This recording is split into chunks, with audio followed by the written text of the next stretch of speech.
So we got here and we were like, we're building this retreat center. We're doing all this. Blah, blah, blah, blah, blah. And then we fell into our habits. And then we were just like, do we really want to have people on our property? Like, is that something we really want to deal with? Like, do we want a whole bunch of liberals on here? Like, and so.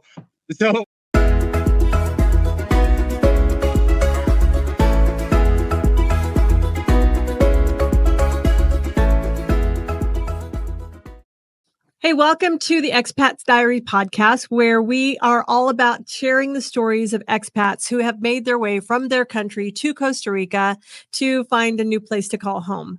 And some of the stories are great, and some of them are fraught with trials and tribulations, and some of them are just freaking funny. But we love to hear all of them. And if there's any nugget in there that can help you with your transition to Costa Rica, share this podcast with somebody else. And by all means, let's just jump right in here. Welcome, Ben. I'm so glad to actually finally connect with you. And my fault, 100%. I had overbooked myself. And didn't get to record initially when we planned on it. But Ben is one of my new friends who's originally from Canada. And I really like to just always jump in with, when was your first visit to Costa Rica? So for me, I visited Costa Rica about 13 years ago, just on a vacation. We were here for 10 days. I was a absolute photographer in love with nature, and so I came to Costa Rica and I was so excited for the green lush beauty. And we arrived during what they call dry season, and well, we were up in Tamarindo, and if you know anything about Tamarindo and dry season, well, everything is yellow and dead and wasn't very conducive to photography. So we actually decided to forget our bed and breakfast and to tour out into Costa Rica and start traveling around. Wow, fell in love with the country and decided I wanted to retire there. It's funny because one of the first two trips we made, we made out in the Nasara, Guanacaste area. And, but I always travel like around May. So it's like the end of the dry season, but it's just starting to get like those rains coming like every day, once a day or whatever, not socked in, but the lush is coming back. So, but I have never been there. I've never been to the Guanacaste region, the peninsula out there during high season, but I hear like everyone is like, it's so hot and so dry. I knew that I didn't want to live there during that because I like that lush green as well. I like the jungle. I like the flora and the fauna for sure. Yeah. And the funny thing was on our way to the Airbnb, we're driving up this mountain and there's a fire, and like half the mountain is on fire and burning because everything was so dry. And I was like, yeah, what is this? So we ended up in Monteverde, and wow, what a place. So yeah, cool. For sure. So are you still doing photography? I am. Yes. Nice. Yes. So let's go back all the way back home. So you're originally from Canada. Yes. And how did we get to I'm done here and I'm ready for a change? Well, as many of you may know, in Canada, there's been some political issues and some things going on with our prime minister, and he's been all over the place. And anyways, COVID happened, and they decided that they were going to force this upon us, and they were going to, call us out for not being vaccinated, and really put this on us that this disease was being caused by people that weren't vaccinated. Mm-hmm. And so as this went on and it got worse and worse, things started to escalate on the side of truckers. They put these rules and laws in place where the truckers weren't allowed to cross the borders. And so a lot of the truckers in Canada really lost their minds because they were losing their livelihoods, and decided they were going to rain down onto our capital city and protest. And what did they call that? What did they call it? The trucker convoy. Mm. Yeah. So, our prime minister would have called it a whole lot of different things. But ultimately, he painted this picture like we were all racists and misogynists and Nazis and all of these things. When in reality, the group of people that actually showed up to this were all community members. Like, I have never felt community like I did for those 3 weeks on the Hill. So when the trucker convoy started, my wife and I looked at each other and we were like, we are in complete agreement. What can we do to support this cause? How can we help? Right. So we went out of our way to do everything we could. At the time, I was a cannabis farmer in Canada, and I had access to a whole lot of cannabis because the cannabis industry wasn't doing so well. So one of the things we did was roll up a ton of joints, and I had this little sign that and a megaphone that said, "Delete your Vax Pass and get a free joint." So that was actually pretty amazing. The 3 weeks of community and allowing people to be and to do, and this was like one of the greatest parties I've ever been to. Never had to pay for anything. Everything was free food, free everything, because everybody was supporting this and whatnot. Now, like, as you might, it's like Woodstock. yeah, 100% without any cost. So it was really amazing to see all of these people coming together from across Canada. And these were people from Montreal, Quebec, Vancouver, PEI. They came from all over the country to really stand together. And this really brought hope to me and my wife to say, wow, like, we're finally going to get somewhere. We're finally going to have some voice, some kind of stage where we can express ourselves. Right.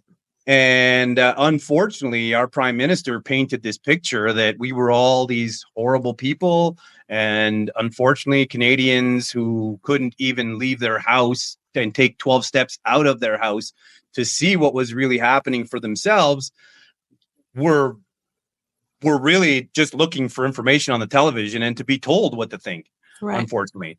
So and you guys were the rebels and the outlaws, and you guys were the reason why they had to be stuck inside their house.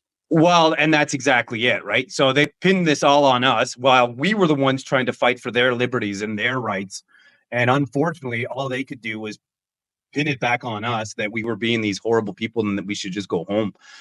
So finally, our government imposed the Emergencies Act, which is also known as the War Measures Act in the US. Mm-hmm. So basically what that does, as you know, is it gives the government ridiculous powers to do whatever they want. And once they did that, that's when they came in with batons and smoke bombs and all of these different things to try to dissipate this group of people. Right. And unfortunately, it did exactly what it was meant to do. It dissipated the people. But at that moment, at that time, being there, standing in front of all of these police officers pushing me off the hill that I have every right to be on, really made me think about the country we currently live in. And it really brought me back to some of the videos and some of the things I remember seeing as a child in China and how they treated people in China, about how when people didn't agree with the government and protested, how the government dealt with it. And this was almost identical to that playbook, other than some guy standing in front of a tank. But I don't know if you heard about the old lady who got trampled by horses. And these guys purposely trampled these people. Like, we can show you videos. The Mounties? Yeah, the Royal Canadian Mounted Police pulled out their horses and used them to trample people, to move them out of the way, and then justified it by saying that there was violence when there was no violence. The only violence that was brought upon that hill was by the police and the government, unfortunately. So at that moment, it flicked a switch inside of me. This was February 14th, 2022. I looked at my wife and I said, like, that was that long into COVID? Yeah, it was pretty much the end of COVID. And so 2022, February 14th, I look at my wife and I'm like, babe, it's time. Like, we got to go. This country is lost. Like, I'm sorry, but this is no longer the free country that we thought Canada was. I grew up in Canada. I'm a Canadian. I've been there my entire life. Proud Canadian out there fighting for our rights. Yeah. And all of a sudden I realized, wow, this is a lost cause. This is ultimately not going to bring us anywhere. And as a government consultant at the time with top secret clearance, I figured it's best for me to evacuate the premises before they turn me into an example like they would have in China. Right. So my wife and I made that decision at that time. We started looking around, and by May I think it was May 10th. We had decided to take a trip to Costa Rica to go view a few houses that we had seen.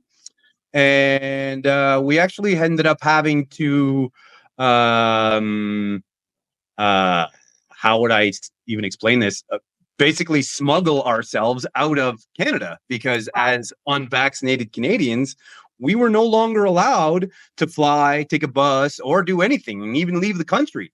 So we had to smuggle ourselves out by having a friend of ours who was vaccinated drive the car and drive us through the U.S. border. And she showed her pass, and then he asked all of us if we were vaccinated. We said yes, and he let us all through. Thank God. So we got to get on our plane, fly to Costa Rica. When we arrived to Costa Rica, all was good, no problems. The day after we got to Costa Rica, the president actually abolished the ban on masks and all that BS. So we were pretty excited. Things were going well. And then so we got to Costa Rica. We did a bit of vacation time, and then we started viewing and touring the houses we wanted to see. And we fell in love with this one property. And then I was on the fence. I was like, oh, am I going to do this? Like, am I really going to sell everything and move to a new country where I have nothing? I can't even work. I can't do anything. Right? Am I really going to just give up? And I decided, yeah, it was the only way to keep moving forward at this point. So we came back between February and May. So I will assume that both of you guys were still employed, like you were still working and plotting your escape. Escape, yeah. I know you were in IT for the Canadian government. And so were you still working with them all the way up till May? Yeah, so there's a good story for you. So the funny thing is I was threatened my job by the federal government, telling me that if I didn't take the vaccine, that I would lose my job. So I stood strong and I said, no, I'm sorry, but if you're going to get rid of me, fire me. But as a high-end consultant, my skill set is very specific and specialized. So it ended up when push came to shove that they didn't have anyone to replace me with. So my boss asked me to keep my mouth shut and to not tell anyone that I wasn't vaccinated, which I didn't agree to. And so anyways, I continued to work for this Department of Foreign Affairs in Canada for another year and a half. So even after the vaccine mandate, I continued to work with them. And then even after I moved to Costa Rica and I continued to work for them. They told me it was impossible. They told me they couldn't do it. They told me there was no way you could do any of this. And I was like, they actually told me that I can't move to Costa Rica. And I was like, who are you to tell me this? Yeah. So when it came time to actually move to Costa Rica, you're not my real dad. Right. So 2 weeks before I moved to Costa Rica, I send my boss a 2-week notice saying, hey guys, thank you for everything. You know, I'd like to give you my 2 weeks notice. I'm moving to Costa Rica. Thank you for your opportunities and everything. I really appreciate it. And just know that if ever you need any help in the future, since I've been working from home for the last 2 years with COVID, I could do the same thing from Costa Rica. Oh, and by the way, I'm pretty sure Department of Foreign Affairs has an office in Costa Rica also. So if ever, I'm here. So sure enough, my boss calls me back about 5 minutes later, loses his mind and says, what are you doing? I can't do this. You can't go, blah, blah, blah, blah, blah. Anyways, sure enough, I get a call back about 3 days later saying, okay, looks like you got Director General approval and off you go. Nice. So to be honest with you, I wanted to quit. I didn't want to keep the job. I was looking forward to, but they're going to let me work from home and make the kind of salary that I make. And there's no chance of me making any money in Costa Rica because I wasn't a resident. Right. So I was like, okay, perfect. Great. Thank you. So I worked for them for about a year and a half after COVID.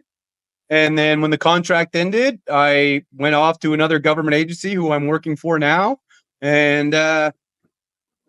Yeah, the government tells you all these things that they can and can't do. But if you stand your ground and you stand up against them, they will fold. Yeah, for sure. That's awesome. Okay, so you guys came and looked at houses. And then tell me about, the house hunting and like how you fell in love with where you're at and what you found. So between February and May, my wife and I did a lot of research about, first of all, where we wanted to live, how we were going to live. One of my biggest issues was climate. And, Costa Rica is hot, pretty hot, right? But one of the things that I was aware of in Costa Rica is that there's 5 different microclimates in Costa Rica. So I was like, okay, listen, honey, I need you to find an area that has this temperature. And then once we find that area, then we'll start looking for houses. So sure enough, she found this area near San Isidro, between San Isidro and Vida, up in the mountains that served everything we wanted. So we started looking, and the first house that came up in our search was the house we bought. Oh, wow. So we went to see a few different houses when we were here in May, but this was the house that attracted us back to Costa Rica in the first place. And not just the house, but the property. It's 18 acres. We've got this beautiful land that we want to help others with and create retreats and do whatnot on there. So it's pretty exciting for us right now. So you came, you found this, you found where you wanted to be. And so then let's walk through, because a lot of people are like trying to decide whether they want to buy or whether they want to rent. So let's walk through like we've decided this is the house. Now, how are we going to buy it? So basically, you have a house in Canada and you had sold it.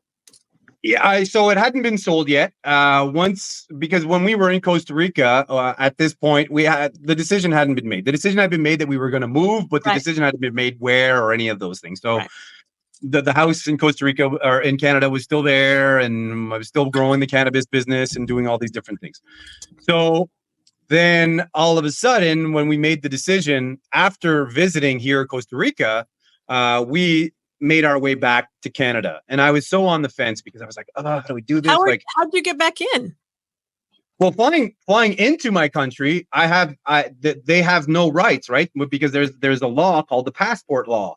And the passport law states that to get back into your country, all you are required to have is your passport of your originating country, right?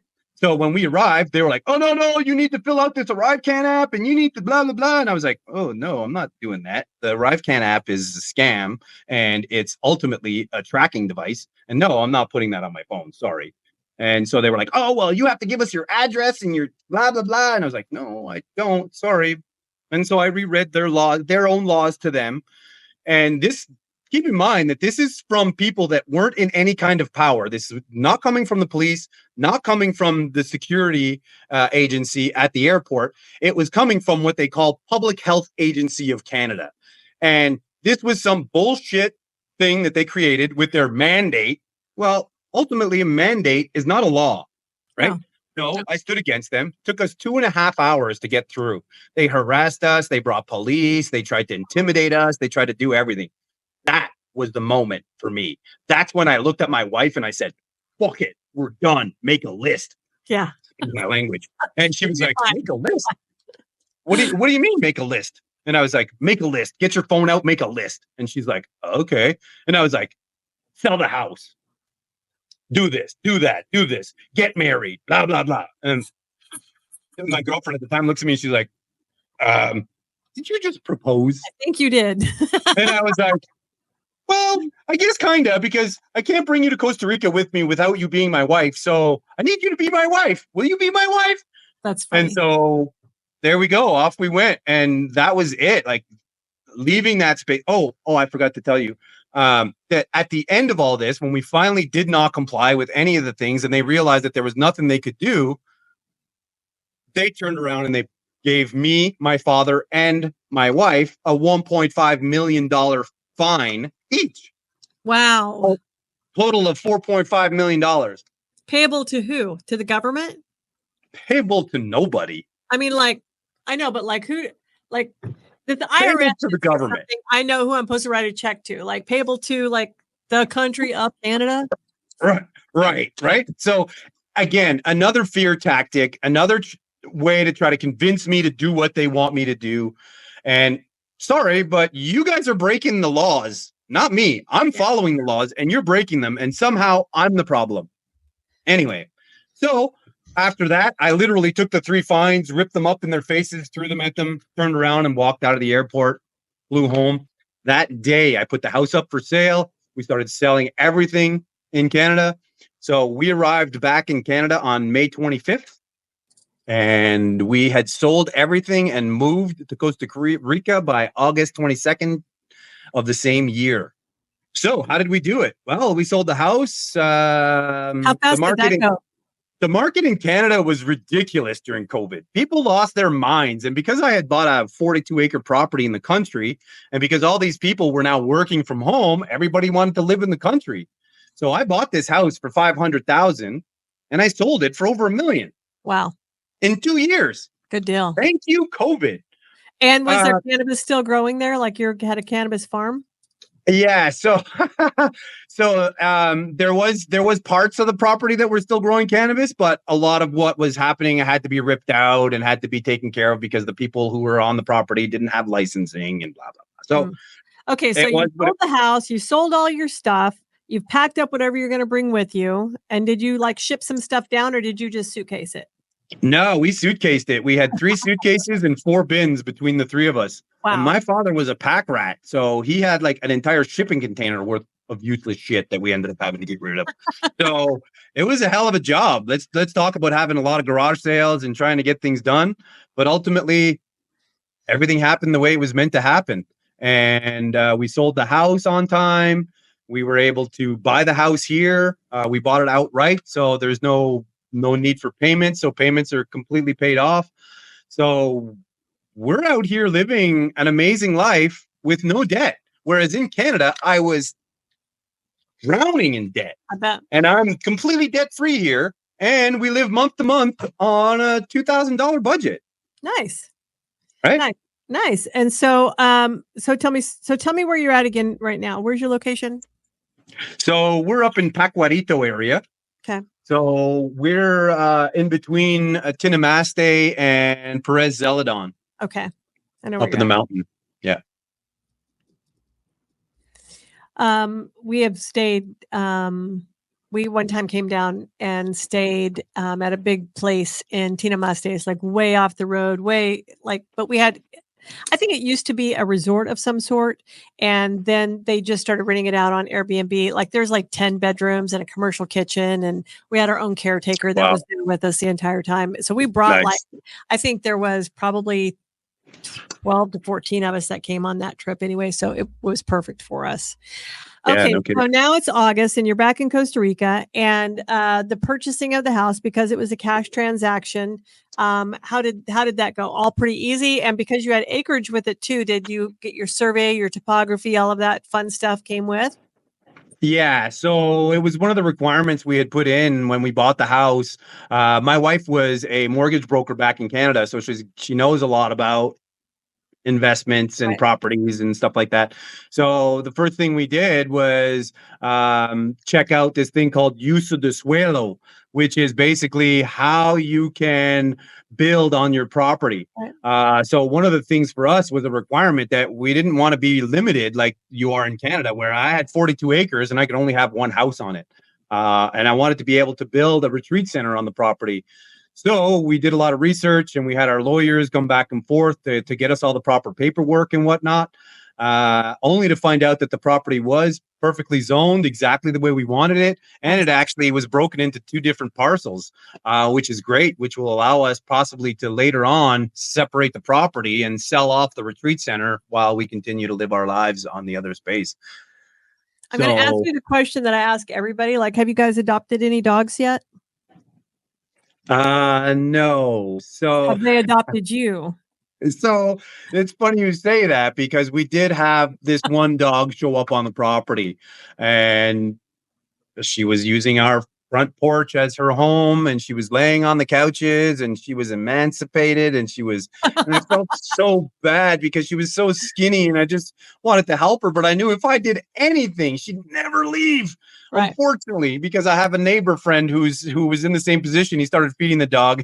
Now he has a dog. And unfortunately, I'm just not in a space right now to really manage a dog or anything like that. So I had to go online and I had to find ways to get this dog's home found. We did finally find its home.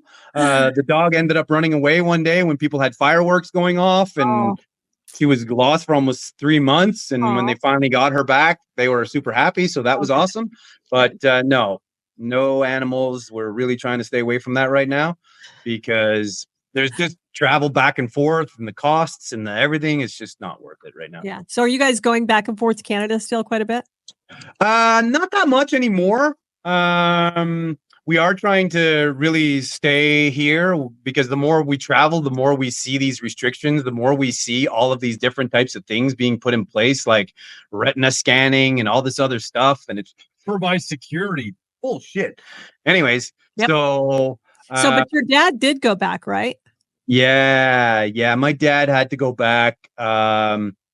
He was having a hard time just enjoying life here. And unfortunately, being here, he was here with me. And if I wasn't spending all of my time with him, he was sitting in the house doing nothing and just kind of rotting away. Right. And unfortunately, he didn't want to look for things to do. He didn't want to make connections. He literally wanted to sit up there and rot and watch TV. And I was like, if that's how it's going to be, Pops, like, I'm sorry, but you're going to have to go back to Canada. Yeah. You're going to have to, because at least in Canada, you've got your grandkids, you've got my brother who just had a baby, you've got family, sisters, other people, right? Well, that sense of community that they need, right? Like he was missing that community and had not reestablished it in Costa Rica. So you're right. Like Correct. You can't go through life without community. Correct. And it was really hard to watch him go through this because he was depending on me to bring all of it. And at the time in my life, my wife and I were going through some issues and we almost divorced during this time. Because I don't know if you know, but Costa Rica has a way of just bringing out the shit and bringing it to the surface. And so we got to a place where we had to deal with that. And that just became overwhelming for me and having my father. So I actually asked him to head back to Canada. And so he's finally settled back into his own space and he's happy, he's comfortable. Good. And I'm hoping to have him come and spend time in Costa Rica, but not live here permanently. And just come, spend some months, hang out, whatever, and then head back, you know? So you are working in the same line of work, but for another government agency now. And what is your wife doing? So my wife is currently, she was working at Capital Mortgages, I think it's called, in Ottawa. She was a mortgage broker, human resources manager. And so about a year ago, she decided to quit. And she was like, I got to get out of this matrix. Because we both want to get out of that remotely as well? Yeah, she was doing that remotely. Yeah. Nice. So about a year ago, she decided she was going to quit. And I looked at her and I said, honey, do it. I support you. Our costs are really cheap. Work on you, work on what you need to do. And let's build this retreat center and work on building what we want to build. Right.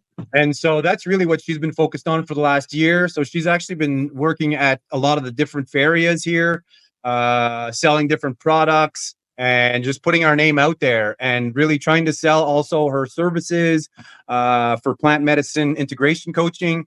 That's what she does. She's a plant medicine integration coach. So she deals with people who did ayahuasca or anything like that and need some supplement help after these things and how to process the information that was given and so on and so forth. So very interesting work. I bet it is. So she's just been out there just working on getting our name out there and doing some marketing. And so we've just recently launched our website and our Facebook group. And so we're pretty excited to really get this started. And I'm totally excited to stop working for the federal government. Like I'm the guy building the matrix. And I need to get out because I know what I'm building.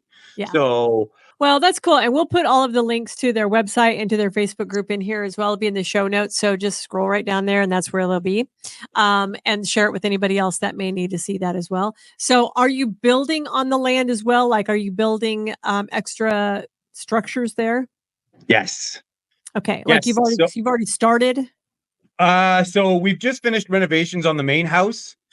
So we're just in talks with some builders right now about building a few cabinas, shared accommodation cabinas, where people can come to stay, do whatever. Ultimately, we're looking to build a retreat center or a retreat space that is rentable, that is not specifically ours in that sense, Right. where we want other people to be able to come in and offer their services because they may not have a retreat center or they may not have a space where they can do this kind of thing, doing plant medicine work, you name it, whatever's required. So ultimately, we're looking to create more of a network of healers and coaches Nice. to help bring this space to life. Nice. Nice. I've got some connections I'll give you afterwards too, of people that I've interviewed that I've got a guy that's he was from the States, then he was in Canada, and then he was in Nicaragua, and now he's in Costa Rica, and he is building some interesting structures that are very economical and pretty fast. Right. So that would be a good connection for you right there too. So I'll send that to Nice. you afterwards too. Great. Appreciate that. So what do you think that your timeline is for being free of the matrix? So for me, I would like to be out of the matrix completely within the next 2 years. Yeah. So what that means for me is to completely give up my IT career, and to really focus on the property, building the property up, and just becoming the groundsman. I Yeah. love just walking the property and picking vegetables and fruit and bringing them back to the space and squeezing orange juice and doing all sorts of weird stuff that I would never have done in the past. Like when Right. I first got into my IT career, I was like, I'll never use my brain for anything other than this. Like physical labor is for dummies. I think after a while, it's like frayed on the edges, and you're just like, you know what? Like, there's just way too much, and I just need some calm.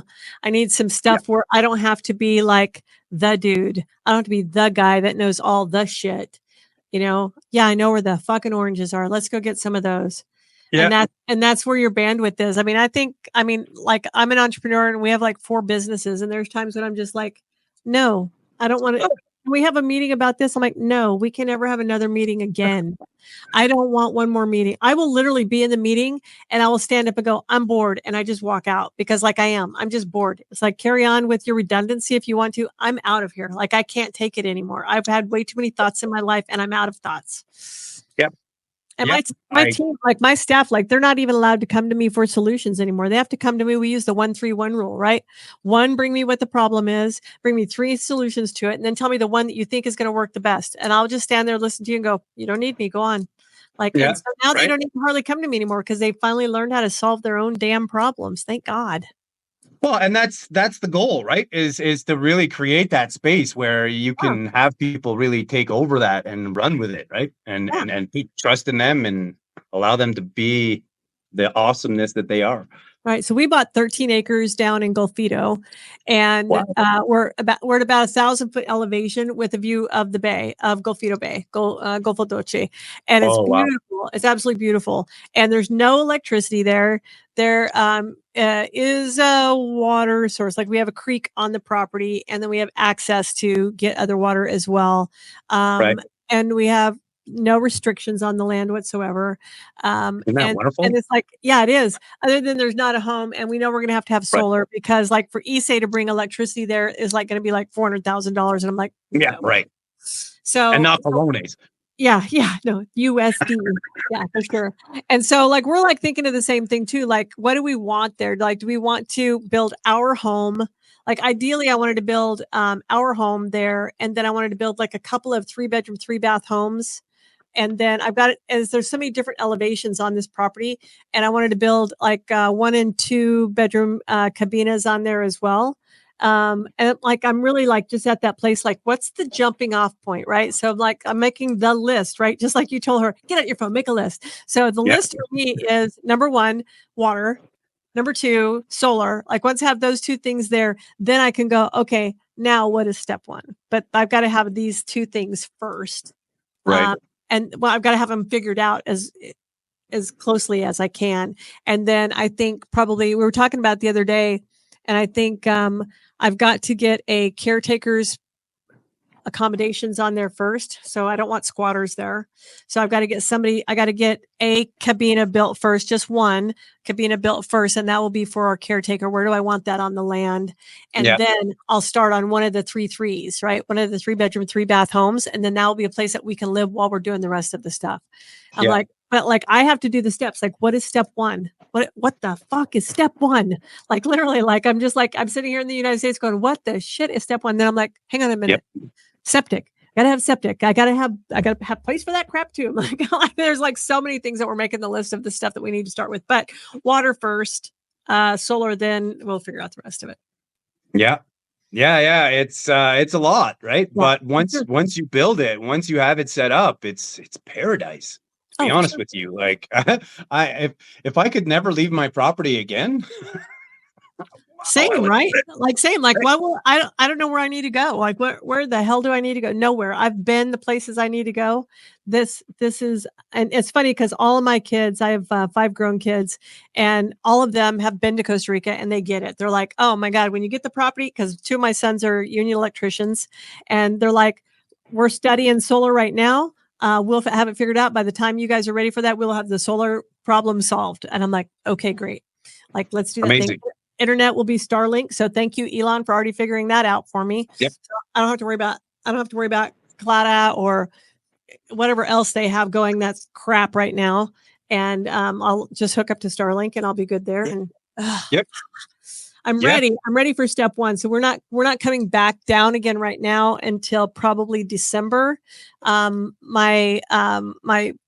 and my husband and my best friend and her fiance all purchased this land together, and nice. he lives in Denmark.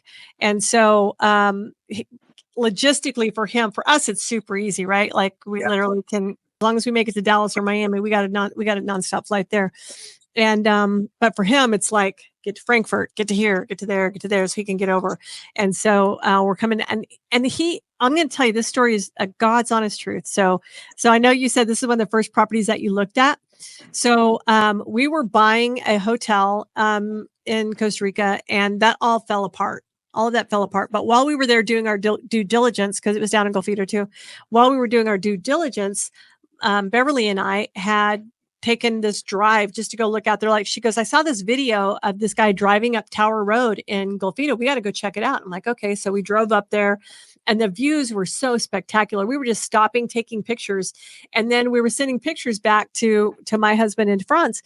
And Franz sent back and he goes, I have had this exact piece of property as my screensaver on my phone for over a year. It was on the market for sale, and there was no for sale signs up there anywhere. So we didn't know that. And it was this piece of land. There was a structure that started to be built on this property. Just the concrete pillars and everything had gone up, the framework for it, nothing else. And he had the picture of the structure and everything. He's like, this has been my screensaver for a year. And I'm like, and we still didn't buy it for another year. Like, even after that. You know, it's really funny that you come up with that story, because I've heard almost exact same story with another person, but this guy had this picture of a house as his background. Yeah. And then they ended up buying this house in Costa Rica, and because his wife bought it, but when she took a picture and sent it to him, he was like, what? Yeah. Babe, and so same story. Wow. Yeah, same story. And there's like something magical in Costa Rica. I can guarantee you that one. Yeah. And we didn't even know, like, this is like, it's called Tower Road, but it's not like there's nothing up there. There's like, because there's no power lines up there other than there's a big cell tower at the very top of it. But there's like nothing that's up there. Like, you don't go up there to see anything because there's no houses built up there. There's nothing up there. And so for us to even go up there, we were just like, let's go see what's up there. And then it's funny because the owner of the property, we bought it from him, and he's the most amazing guy. Like, he has taken us, he owns so much property up there. He bought his first piece of property up there when he was 20 years old, and it has the most amazing view of the bay and all the way out to the Osa Peninsula. Like, it's just gorgeous, right? And he says, I paid $500 for this property. He goes, and I didn't have $500. The guy took payments. He goes, so I gave him payments every time I could until it was paid off. I mean, it is the most gorgeous piece of property you've ever seen, with a view that is so spectacular. And then he'll go, drive up the road a little bit. And I own this piece too. So drive up the road a little bit, because he just kept buying everything on Tower Road. And we're like, God dang, Marvin. And he's like, I know. He goes, like, I don't know why nobody's snatching these properties up. And like, one of them, like, he's in a partnership with some guy from California. He goes, but he'll probably, if you wanted this one, he would sell it. He'd sell you his piece of it, because he's old. He's never going to do anything with it. He's like 82. And I'm like, but it's such a beautiful, everything there. And every time you go to a different piece of property, because the way the road winds, you may have a view this way of the bay, and then you have a view this way of the bay. And it's different every time. You can see all the way down to the marina. It's gorgeous. Right. It's wow. gorgeous.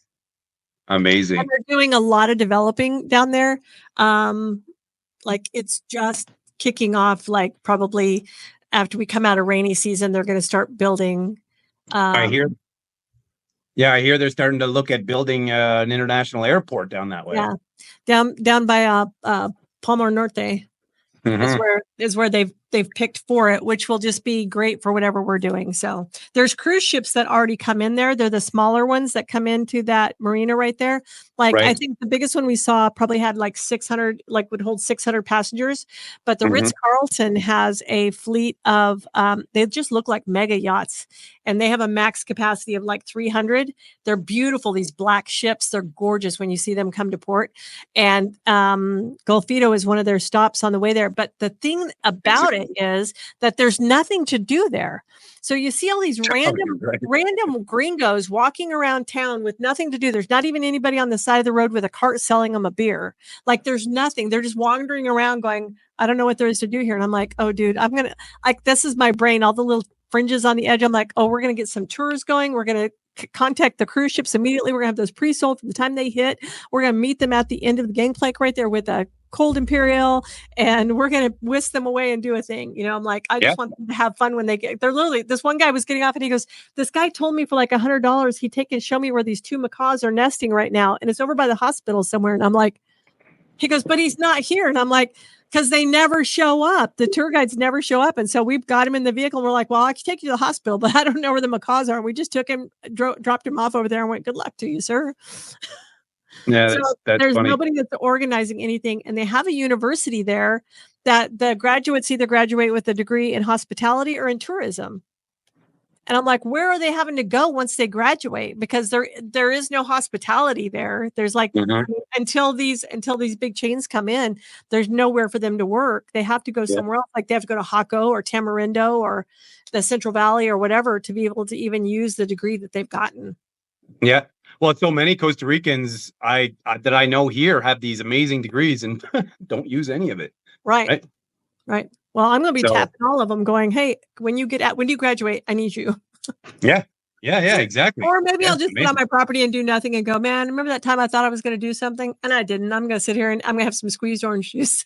Well, that's exactly it, you know, because when we came here, we were so driven. We got here and we were like, we're building this retreat center. We're doing all this, blah, blah, blah, blah, blah. And then we fell into our habits. And then we were just like, do we really want to have people on our property? Like, is that something we really want to deal with? Like, do we want a whole bunch of liberals on here? Like, and so we were, at first we were like, no, fuck it. We're done. No, we'll forget that. We're just going to live here and enjoy. And that's it. And then we had this event happen in our lives that really tore my wife and I apart. And then when we came back together and realized, wait a second, what was tearing us apart was the fact that we weren't doing what we were meant to be doing here. Right. We were brought here to bring in this retreat center and to create this space for people to heal. Right. And that's our path. So I love it. And you know what's funny is I had a bias about Canadians before I started this podcast, just so that you know. Like, in my mind, every Canadian I had met, especially in Costa Rica, was super liberal. Like, everyone that I had ever met, I'm talking pre-COVID, there's a lot of Canadians that were already in Costa Rica before COVID happened. And they were all just like super, super liberal. And I was like, crap. And then And then I started doing this podcast, and everybody that has left Canada since COVID have all been very conservative. Like, this is crap. Nobody should do this to you. This is horse shit. Well, so I'm going to be completely honest here. I was a fucking liberal. Like, let's go with the scale here, okay? So here's the scale, right? Yeah. Conservative, liberal, right? Yeah. I stood right about here on the liberal side. So I was still liberal, and but because the liberals have gone out of their fucking minds, I am now falling into a conservative zone because I haven't moved my views or my way of thinking, but liberals have completely lost their minds and have gone so far off the handle that I'm now a conservative, which I've never considered myself to be a conservative. But now I think that a lot of us fall into what we call moderates, right? So it's like there are some liberal values that I have, there are some conservative values that I have, and sometimes are they in conflict with each other? I mean, they could be if I'm talking to one or the other that is way on the edges, for sure. But like, you know, humanity is humanity. Then there's some shit that's just gone haywire, and I'm sorry, no, you don't have a right to call yourself a furry unless you're willing to eat cat food for lunch and you're going to poop in a litter box and you only get to mate with other animals. If you're going to go balls deep, man. Unfortunately, Canada's lost its mind. They now have litter boxes in some schools. Good. Yeah. Absolutely. Poop in it. Who gives a crap? Yeah. Good for them. Right on. Well, yeah. I was when actually there. When you don't behave, we have a kennel for you. Well, I was there a few months ago in Canada doing some work for the agency I'm dealing with. How come nobody's ever a possum, you know, or a skunk? Why the hell? What? Right? A cat or a dog. I don't know. Whatever. Anyways, I walk into the bathroom. I'm in this government agency. I walk into the bathroom and there's a tampon dispenser. Dispensing free tampons, free pads. So when I got home to tell my wife's like, are you fucking kidding me? They've been charging us for tampons and pads forever. Now all of a sudden they're giving them to men for free. And the funny thing is I actually ran into the janitor as I was coming out of the bathroom, and he says to me, he's like, would you know that I have to fill these up almost every day because they're empty all the time? I'm like, yeah, because the men are emptying them out, bringing them home to their wives for free. Thanks, government. They're stealing them. Our government's lost its mind. Yeah. You know, it just is a crazy world right now. And we're all just seeking some peace, like some sort of sanity. And I grew up in California in the 70s. Like that was my reality, right? And one of the things that just attracts me back to Costa Rica is it feels like California in the 70s, you know, like there's community, you know, that the neighbors whooped my ass if I misbehaved, you know what I'm saying? Right. Like I was more afraid of Marilyn Dotson across the street from me than I was my own mom, because that woman had horses and she would just find a tool to whip me with. You know what I'm saying? And I was like, I ain't screwing up in my own neighborhood because Marilyn Dotson will whip my ass. Right. But, you know, but that was the thing, is that people looked out for everybody's kids. People looked out. Wasn't nobody snatching any kids in the 70s? I'm just telling you, because Marilyn Dotson would have whooped your ass too. Like, that's just how it would have happened. You know what I'm saying? Like, nobody was brave enough to fuck with anybody's kids because we were all a community looking out for each other.